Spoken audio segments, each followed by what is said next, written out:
Hi, I'm back, and we are taking up at chapter 3 of Charlotte's Web, and that's that's Charlotte, and that's Wilbur, and that's, what's her name? Fern, that's right. Okay, so this is chapter 3, and it's called The Escape. The barn was very large. It was very old. It smelled of hay, and it smelled of manure. It smelled of the perspiration of tired horses and the wonderful sweet breath of patient cows. It often had a sort of peaceful smell, as though nothing bad could happen ever again in the world. It smelled of grain and of harness.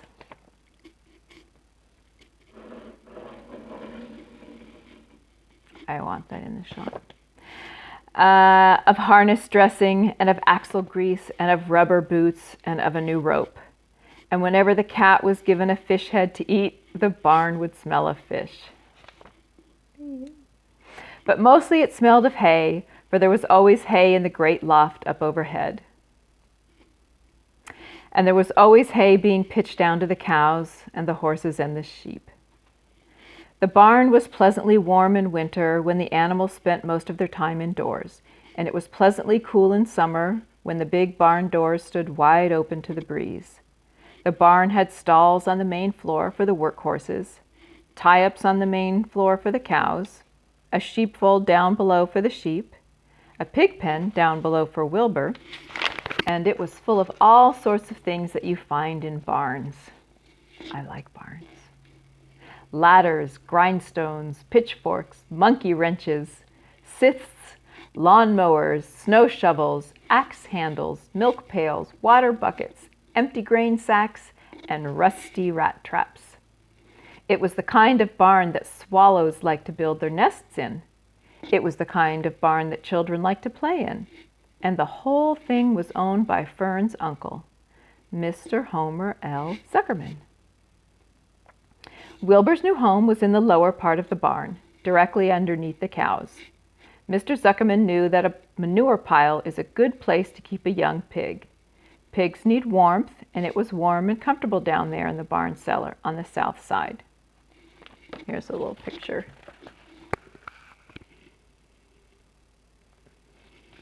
Wilbur at his trough. Fern came almost every day to visit him. She found an old milking stool that had been discarded, and she placed the stool in the sheepfold next to Wilbur's pen. Here she sat quietly during the long afternoons, thinking and listening and watching Wilbur. The sheep soon got to know her and trust her. So did the geese who lived with the sheep. All the animals trusted her. She was so quiet and friendly. Mr. Zuckerman did not allow her to take Wilbur out, and he did not allow her to get in the pig pen. But he told Fern that she could sit on the stool and watch Wilbur as long as she wanted to. It made her happy just to be near the pig, and it made Wilbur happy to know that she was sitting there, right outside his pen. But he never had any fun. No walks, no rides, no swims. One afternoon in June, when Wilbur was almost 2 months old, he wandered out into his small yard outside the barn. Fern had not arrived for her usual visit. Wilbur stood in the sun, feeling lonely and bored. "There's never anything to do around here," he thought. He walked slowly to his food trough and sniffed to see if anything had been overlooked at lunch. He found a small strip of potato skin and ate it. His back itched, so he leaned against the fence and rubbed against the boards. When he tired of this, he walked indoors, climbed to the top of the manure pile, and sat down. He didn't feel like going to sleep. He didn't feel like digging. He was tired of standing still, tired of lying down. "I'm less than 2 months old and I'm tired of living," he said. He walked out into the yard again. "When I'm out here," he said, "there's no place to go but in. When I'm indoors, there's no place to go but out in the yard." "That's where you're wrong, my friend," said a voice. Wilbur looked through the fence and saw a goose standing there. You don't have to stay in that dirty little, dirty little, dirty little yard, said the goose, who talked rather fast. One of the boards is loose. Push on it, push on it, push on it, and come on out. What? Said Wilbur. Say it slower. At the risk of repeating myself, said the goose, I suggest that you come on out. It's wonderful out here. Did you say a board was loose? That I did, said the goose. Wilbur walked up to the fence and saw that the goose was right. One board was loose. He put his head down, shut his eyes, and pushed. The board gave way. In a minute, he had squeezed through the fence and was standing in the long grass outside the yard. The goose chuckled. How does it feel to be free? She asked. I like it, said Wilbur. That is, I guess I like it. Actually, Wilbur felt queer to be outside his fence, with nothing between him and the big world. Where do you think I better go? Anywhere you like, said the goose. Go down through the orchard, root up the sod, go down to the garden, dig up the radishes, root up everything, eat grass, look for corn, look for oats, run all over, skip and dance and jump and prance, go down through the orchard and stroll in the woods. The world is a wonderful place when you're young. I can see that, replied Wilbur. He gave a jump in the air, twirled around, ran a few steps, stopped, looked all around, sniffed the smells of the afternoon, and then set off walking down through the orchard. Pausing in the shade of an apple tree, he put his strong snout into the ground and began pushing, digging, and rooting. He was very happy. He had plowed up quite a piece of ground before anyone noticed him. Mrs. Zuckerman was the first to see him. She saw him from the kitchen window, and she immediately shouted for the men. Homer! She cried. Pigs out! Lurvy, pigs out! Homer, Lurvy, pigs out! He's down there under the apple tree. Now the trouble starts, thought Wilbur. Now I'll catch it. The goose heard the racket, and she too started hollering. Run, run, run downhill! Make for the woods, she shouted to Wilbur. They'll never, never, never catch you in the woods. The cocker spaniel, a doggie, heard the commotion and ran from the barn to join the chase. Mr. Zuckerman heard, and he came out of the machine shed where he was mending a tool. Lurvy, the hired man, heard the noise and came up from the asparagus patch where he was pulling weeds. Everybody walked towards Wilbur, and Wilbur did not know what to do. The woods seemed a long way off, and anyway, he had never been down there in the woods and wasn't sure he would like it. Get around behind him, Lurvy, said Mr. Zuckerman, and drive him toward the barn. And take it easy, don't rush him. I'll go and get a bucket of slops. The news of Wilbur's escape spread rapidly among the animals on the place. Whenever any creature broke loose on Zuckerman's farm, the event was of the greatest interest to the others. The goose shouted to the nearest cow that Wilbur was free, and soon all the cows knew. Then one of the cows told one of the sheep, and soon all the sheep knew. The lambs learned about it from their mothers. The horses in their stalls in the barn pricked up their ears, and when they heard the goose hollering, and soon the horses had caught on to what was happening. Wilbur's out, they said. Every animal stirred and lifted his head and became excited to know that one of his friends had got free and was no longer penned up or tied fast. Wilbur didn't know what to do or which way to run. It seemed as though everybody was after him. If this is what it's like to be free, he thought, I believe I'd rather be penned up in my own yard. The cocker spaniel was sneaking up on him from one side. Lurvy, the hired man, was sneaking up on him from the other. Mrs. Zuckerman stood ready to head him off if he started for the garden, and now Mr. Zuckerman was coming toward him carrying a pail. This is really awful, thought Wilbur. Why doesn't Fern come? He began to cry. The goose took command and began to give orders. Don't just stand there, Wilbur. Dodge about, cried the goose. Cried the goose. Goose, goose, goose. Skip around, Run towards me, slip in and out, in and out, in and out. Make for the woods, twist and turn.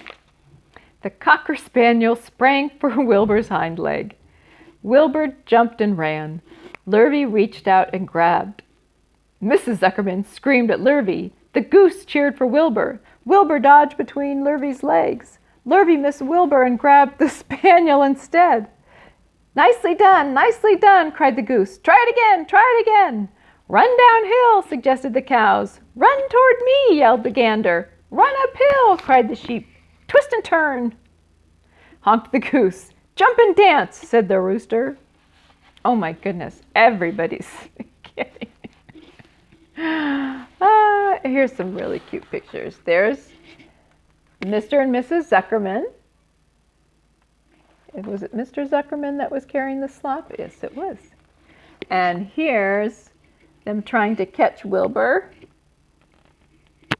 Now, can you see it? Oh, where's my camera? On this side, I guess.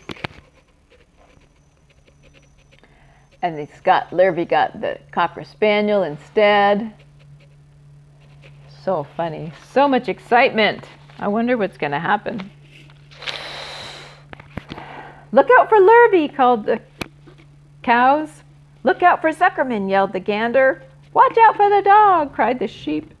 Listen to me, screamed the goose. Poor Wilbur was dazed and frightened by this hullabaloo. He didn't like being the center of all this fuss. He tried to follow the instructions his friends were giving him, but he couldn't run downhill and uphill at the same time, and he couldn't turn and twist when he was jumping and dancing, and he was crying so hard he could barely see anything that was happening. After all, Wilbur was a very young pig, not much more than a baby, really. He wished Fern were there to take him in her arms and comfort him. When he looked up and saw Mr. Zuckerman standing quite close to him, holding a pail of warm slops, he felt relieved. He lifted his nose and sniffed. The smell of delicious warm milk, potato skins, wheat middlings, Kellogg's cornflakes, and a popover left from the Zuckerman's breakfast. Pigs like to eat just about everything. Come, pig, said Mr. Zuckerman, tapping the pail. Come, pig. Wilbur took a step toward the pail. No, said the goose. It's an old pail trick, Wilbur. Don't fall for it. He's trying to lure you back into captivity-ivity. He's appealing to your stomach. Wilbur didn't care. The food smelled appetizing. He took another step toward the pail. Pig, said Mr. Zuckerman in a kind voice, and began walking slowly toward the barnyard, looking all about him innocently, as if he didn't know that a little white pig was following along behind him.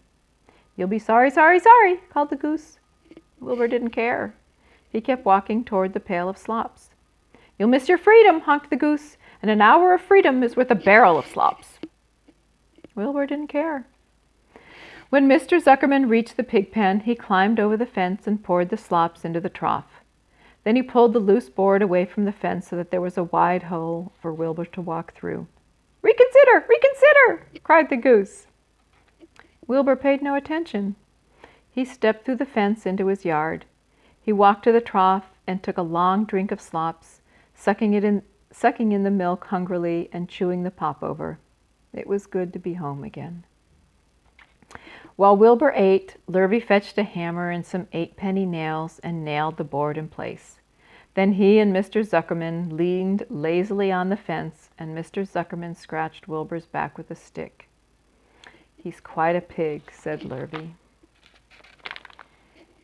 Yes, he'll make a good pig, said Mr. Zuckerman. Wilbur heard the words of praise. He felt the warm milk inside his stomach. He felt the pleasant rubbing of a stick along his itchy back. He felt peaceful and happy and sleepy. This had been a tiring afternoon. It was still only about 4 o'clock, but Wilbur was ready for bed. I'm really too young to go out into the world alone, he thought as he lay down. That's the end of chapter 3. That was so exciting! That was so much fun. Wilbur got out and ran out into the real world and got into a little bit of trouble and caused a hullabaloo. That's what they said, a hullabaloo. And but they caught him and they lured him back into his pen. And in the next chapter, we'll see what happens. So good night.